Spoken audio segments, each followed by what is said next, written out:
So starting from relation and functions. A relationship between two quantities can be visualized using an input-output machine or a table or a graph. So if I have a input-output machine and there is some function happening here, input is x here and output is y here. So let's say this is a table, time and height. So we have examples over here and we will understand this concept with the help of the example. So what is this figure? This is called table.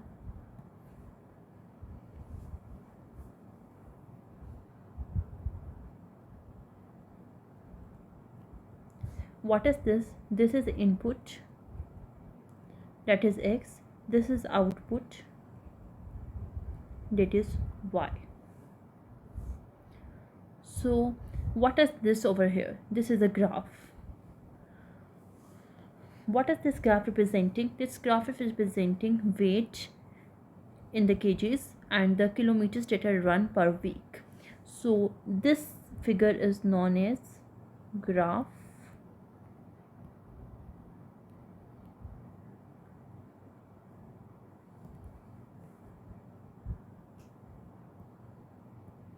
okay. And the bottom line, the horizontal line, this is called the horizontal line. In this line is known as input. The values that we insert over here are the input values. The values that we insert over here are called output values. So this is a graph. This figure is called graph. The horizontal axis contains the input. The vertical axis we have output. This is a table. The first one is column is input x and the second one is height, it is output y. So this is what input and the output of a function is. So now let's work on what a function assigns exactly 1 point y value to each 1 point x value. So for each one point to each x point, exactly one output for one input. For one input, if we have only one output and one output, then it is called a function. If it's one input, more than one outputs, this is not a function, this is called a relation.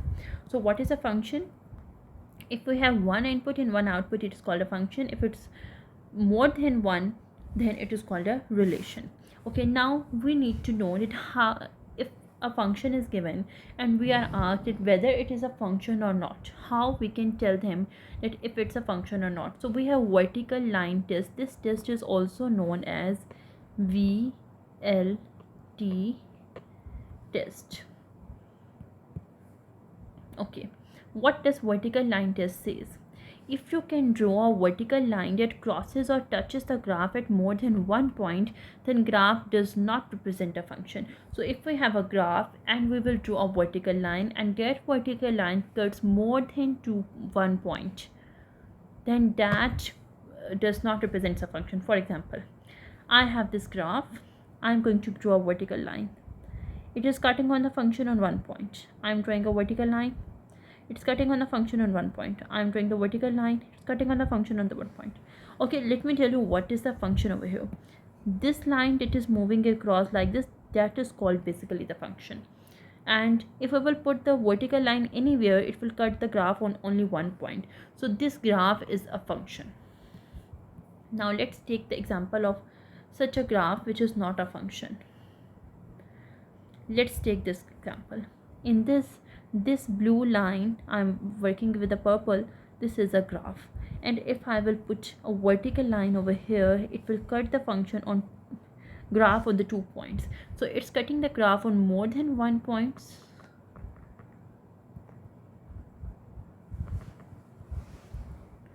So it's not a function.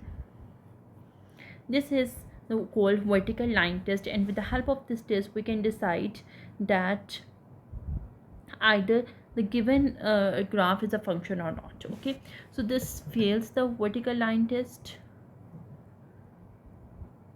therefore this is not a function. Okay, so exercise 1 is decide whether each of the following represents a function or not. Explain your thinking. So I have some input and I got some output. The value of the function is y is equal to 2x minus 1. So let's assume y is equal to 2x minus 1. So how to make a graph? You have the values of x, y. You need to plot some values. If x is 0, 1, 2, minus 1, minus 2. Let's, for example, what will be the values of y? If x is 0, 2 into 0 is 0, minus 1, it would be minus 1. If x is 1, 2 into 1, 2, minus 1, 1. X is 2, 2 into 2, 4, minus 1, 3. If x is minus 1, 2 into minus 1, minus 2, minus 1, minus 3.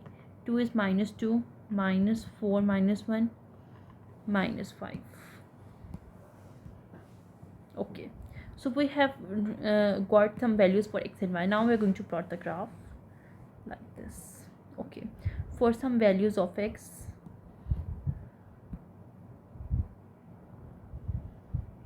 okay, if our x is 0, 1, 2, minus 1, minus 2. Okay, now let's plot the values of y. X is 0, y is minus 1. X is 1, y is minus 1. Y is positive 1, sorry.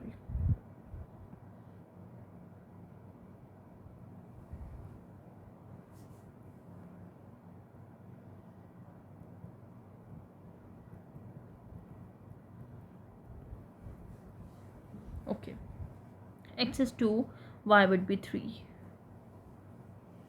X is minus 1, y would be minus 3. X is minus 2, y would be minus 5. Now let's draw a line to connect all these points.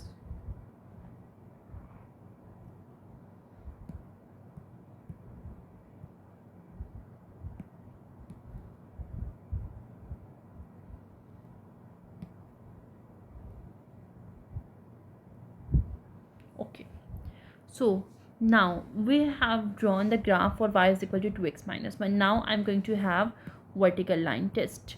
What does vertical line test says?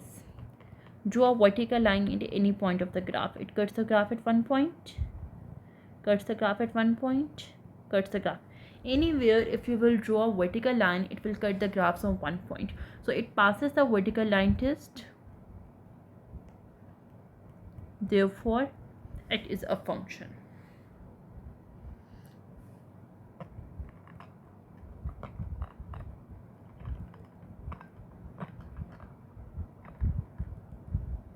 Okay, coming to the next B.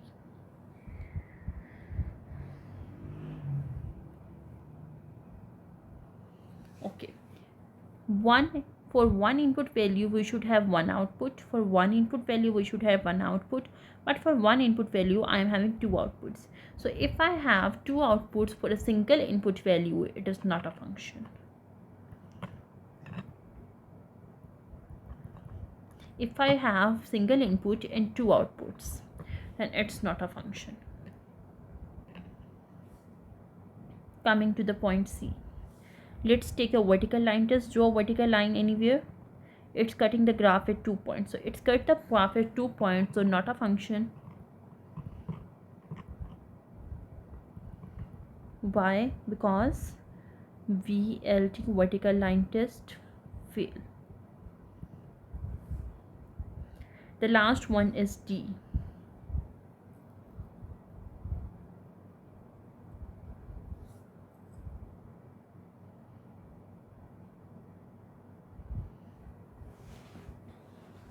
I have the x values and I have the y values. X means the input values and y means the output values. So for one input value I should have one output. For 0 I have one output, it is minus 3. For 2 I have one output 0. For 0 I have the output minus 3. For 2 I have the output 0. For 4 I have the output 3. For 6 I have the output 0. For 8 I have the output minus 3. So for one input I am getting only one output.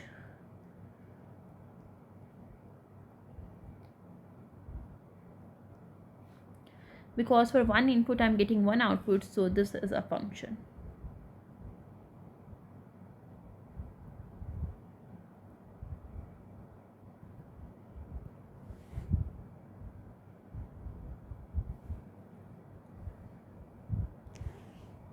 Okay, now as we have learnt about it, what is a function, we're coming to one-to-one functions. Some relations are functions and some functions are one-to-one functions. A function is one-to-one as if and only if the output y value never repeats.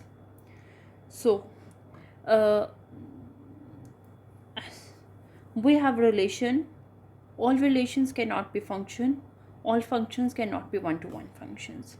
Okay, so to be known that if a function is a one-to-one function or not, we have another test that is called horizontal line test.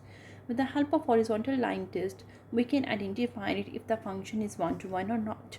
If you can draw a horizontal line that intersects the graph of a function at more than one point, then graph does not represent one-to-one function. For example, I have this graphs, and if I will draw a horizontal line over here and it does not uh, cuts the function at more than one, it cuts the function only at one point, then it is a one-to-one function. I will draw a horizontal line, it cuts the function on 2 points, so it is not a one-to-one function. So for a graph to be a function, we have to take the horizontal line test, vertical line test, and for graph to be one-to-one function, we need to take horizontal line test. Secondly, for graph to be the function, one-to-one function, if and only if output value never repeats, so the value of the y should never repeat over here. Okay, classify each of the mapping as a relation or a function. If it's a function, decide whether it is one-to-one or not. Okay, for is the output value repeating? Output value is not repeating, so it is 1 2 1 function. Okay, is the output value repeating? Yes, because for the input 1, the output is 4. For input 0, output is again 4. So output value is repeating, so therefore it is not one-to-one. Okay. Is the output value repeating? Output is not repeating. Okay, for this function, coming back to this part, let's first check it if it is a function or not. It's not one-to-one, but what about function? For the function, every input should have only one output. For every one input, we have 1 has the output 4, 0 has the output 4, minus 3 has the output 4. So input is not repeating, so it is a function. It is function, but it is not one-to-one function. Now here input is repeating. 1 has the output 4, 1 has the output 5. If the input repeats, it means it's not a function. Whenever input repeats, it's not a function. Whenever output repeats, it's not one-to-one function. So here we have learned about what is one-to-one function. Okay, the domain of a relation represents set of all possible inputs x values for the function, and the range represents set of all possible outputs y values. So what is domain? I have also make another video about the domain and the range. So what is domain? Contains all the input values, and the range contains all the output values. So we will always state the domain in the range with the smallest to the largest values. Use the graph on the right to answer the following questions. Okay, does the graph represent a function? Is it one-to-one? How can you tell? For one-to-one, okay, first question is, does it represent a function? For the function, we have vertical line test. Let's take vertical line test. The graph will cut only 1 point. Vertical line test, graph will cut only 1 point. Vertical line test, graph will cut on 1 point. So the answer for the first question would be yes, it's a function, and the reason is passes vertical line test. Okay,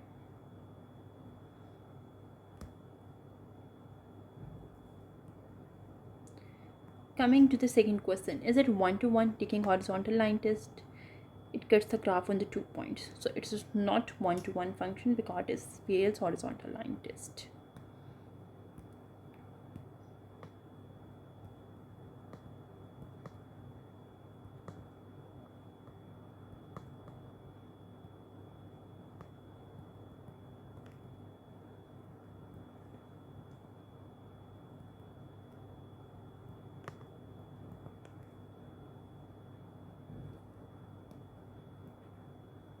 Okay, Coming to the second question. Daniel thinks the domain of g of x, this is the function g of x, the domain is -2, -1, 0, 1, 2, 3, 4. Is it correct or not? Okay, what is the domain? Domain is the all the input values that a function can take. All the input values. So the function is starting from -2 and the function is ending on 4. So how many values are there between 2 and 4? So this is a very common question. How many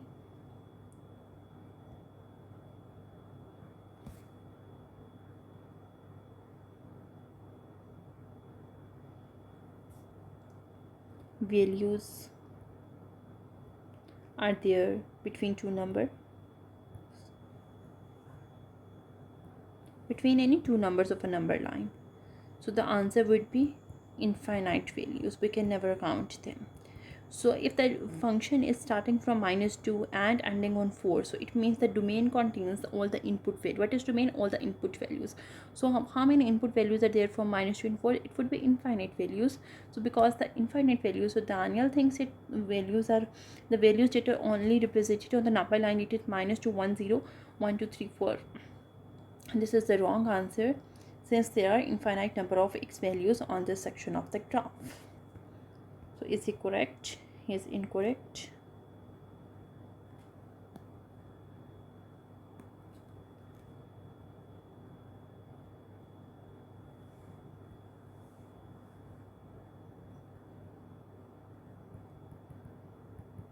As there is infinite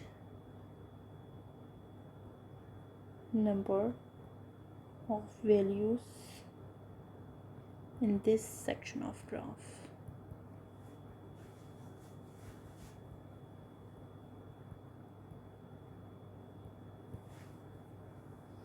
Okay. Part C is what is the actual domain for g of x. So now what will be the domain for g of x? Domain means all the input values possible for this graph. So what are the possible values? -2, -2 is including, and 4 plus 4 is also including.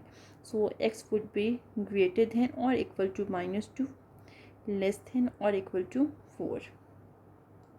We can also write it in the -2 close bracket and +4. Close bracket means that the number is included. So the domain, again I'm telling you what is the domain for g of x. Domain means all the values. The graph is starting from -2 and it is ending on 4. So all the x values on the x-axis are coming on the domain. It is from -2 and 4, and -2 and 4 are including. Therefore we will write -2 less than equal to x less than equal to 4. Which y values are valid for this graph, or what is the range of g of x? Now what will be the range of g of x? Range is always the y values. So the y values for this graph would be 2, 3. It's going upwards till 3, and downwards it's going till -1. So it's from -1 to 3. -1 less than equal to y less than equal to 3. It can also be written as -1, 3 in the square brackets. Okay, interval notation. There are a couple of ways to express a set of numbers for domain and range. Leave this.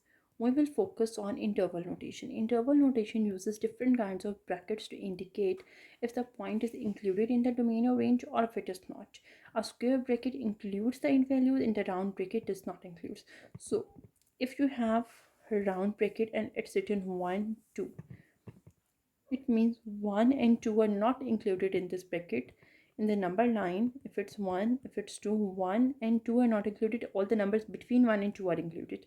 But if I have written square brackets 1, 2, it means 1 and 2 both are included. Also the numbers between 1 and 2 are also included. So this is the difference between the